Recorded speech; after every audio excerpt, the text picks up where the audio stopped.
Hey guys, it's Bob Morreale here with the Tuning School, and on today's Tech Tuesday, we've got part 2 of our drag racing mini-series for beginners. And today we're specifically talking about your time slip and how to understand every part of it, so stick around.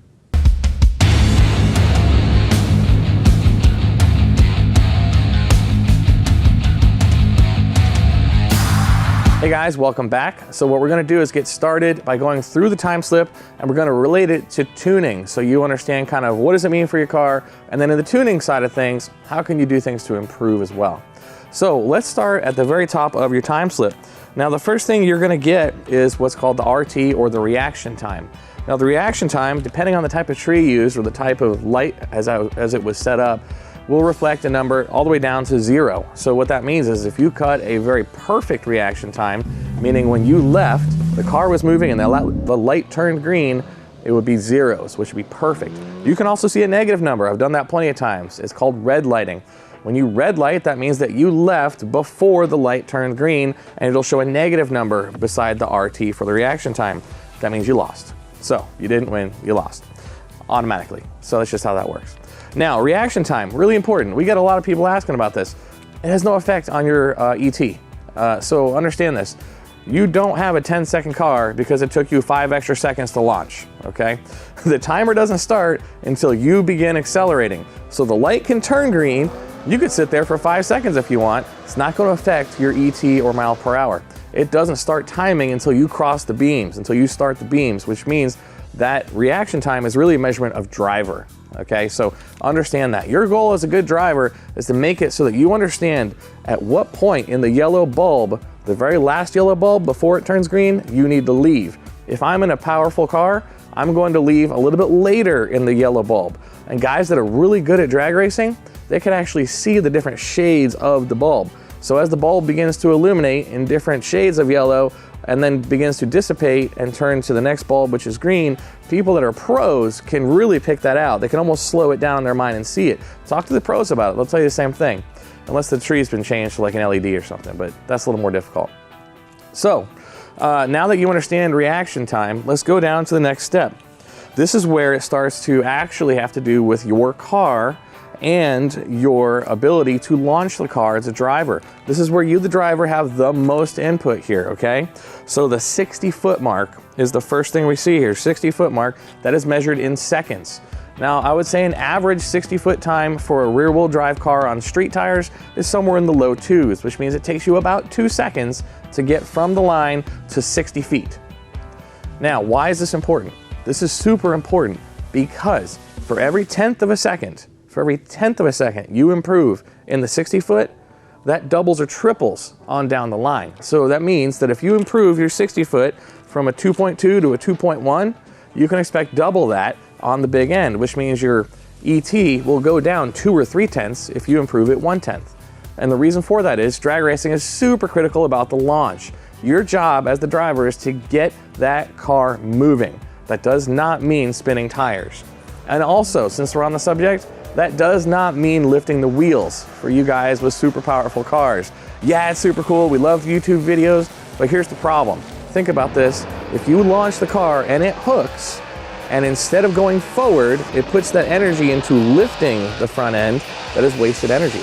That's energy that should have been used to drive the car forward. So the goal of every good drag racer with a super powerful car is not to lift the wheels, is to only get enough weight transfer to get the weight from the front of the car to the back of the car.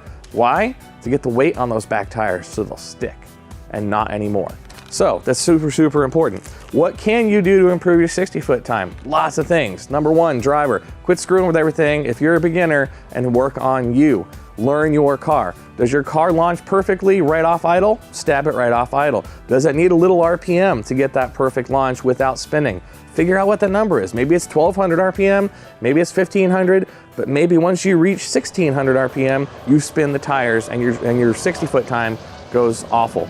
Your job is to improve you, the driver, first. Now, once you've done that and you know what the car will take, then you can start messing with the car. Now, on the suspension side, there's a lot of components you can get from great manufacturers to improve how the car launches. In addition to that, tires. So you've got what? Street tires, you have drag radials, you have slicks, you have a pretty good assortment. You're still going to have to put the human factor back into that. if you move away from street tires and you move to a drag radial, what tire pressure do they like? Because each brand's a little different. And then also, not just that, what type of burnout do they like? A lot of people look over this because they just want to go and do a massive burnout and back up and try and launch, and the tires are greasy because they overheated them in the burnout. So your job is to understand, maybe I need to test them with a light burnout and see how they stick. And then maybe I'll be a little more aggressive and see at what point do they break loose.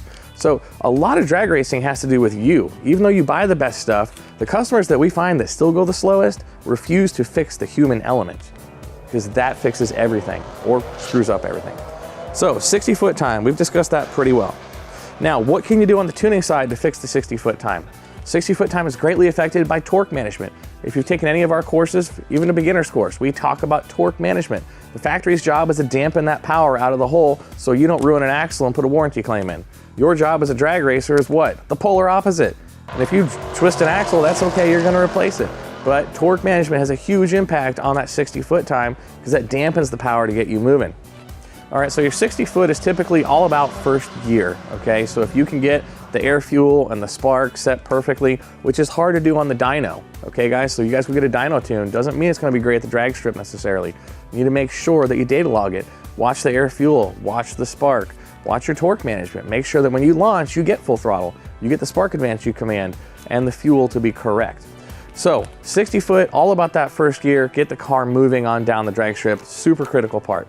Now, if you look on down, your time slip further, you've got 330-foot mark, which in our case, we had our bone stock Dodge Charger RT 5.7, and it was doing a 5.7 second 330 mark.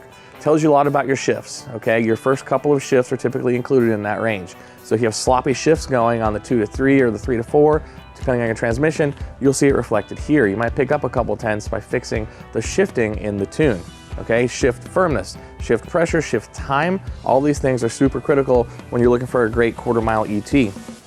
Now, next thing you're gonna find is your 8th mile. So in this case, the Dodge ran an 8.8 at 80 miles an hour.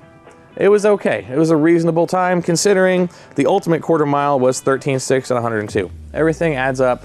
But again, this talks about the torque of that engine. This is the first 8th mile of the drag strip. A lot of this has to do with getting the car moving. Now, as you transition down to the last half or the big end of the quarter mile, you have the 1,000 foot and your quarter mile and your mile per hour. These all talk about measurements along the way on the top end. So how is the engine pulling at the higher RPMs, at the higher gears? This is actually reflective of your horsepower side of your dyno chart. So if you look at the dyno chart, is my horsepower rolling off early? Well, if that's the case, then maybe I need to not shift so late. So that's you as the driver experimenting with those shift points to determine what is it that's going to get me the best 1,000 foot or quarter mile and mile per hour. Now the last two, quarter mile, time, 13.6 in our case, mile per hour, 102, bone stock Dodge Charger RT. That tells you a lot. This is actually a reasonable car, making reasonable power, and it's a good car to get started with if you're a beginner in drag racing. But that last couple bits tells you a lot. Is the engine dying on the top end? Do I need to do something to improve the performance on the top end? So since we're here, let's do a quick comparison. I already told you what it ran stock. It ran a 13.6 and 102 stock. Now we took the same car and we performed a couple upgrades. We did cam and we did headers, and then we tuned it, of course, went back to the drag strip, and to keep things equal, we kept the same tires on the car, the same street tires. So if you look at our numbers, we're gonna go ahead and do a quick comparison. Our 60-foot time, 2:01 versus a 2:06, those are pretty much virtually identical. So the 60-foot didn't affect the rest of this run. But if you look at the next mark, you can see where things really start to get different because the car is now making much more power. You look at the 60-foot and then the 330, at 330 feet, we're only running a 5.5 versus a 5.7 second time to 330 feet. We've already cut off 0.2 of a second there. Remember what I said, that'll reflect a lot on the big end, so keep watching. Now you get to the 8th mile. So the modded Charger, our Charger is now running an 838 at 88 miles an hour instead of an 886 at 80. That's a huge difference. It's picked up 8 miles per hour in the 8th.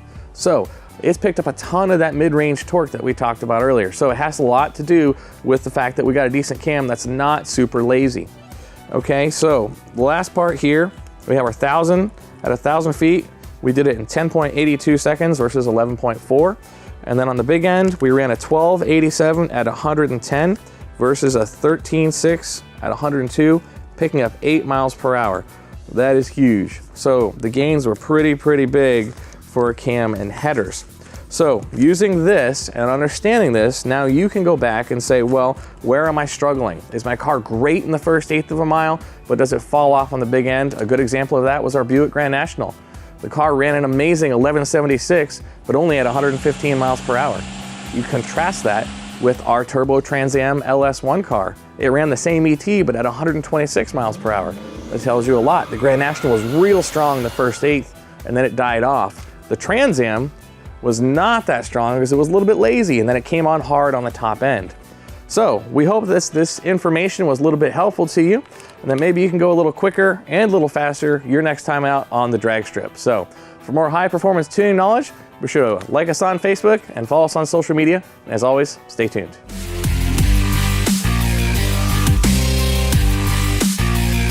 If y'all enjoyed this video, make sure that you hit the subscribe button, check out these other awesome videos, as well as these products and our website.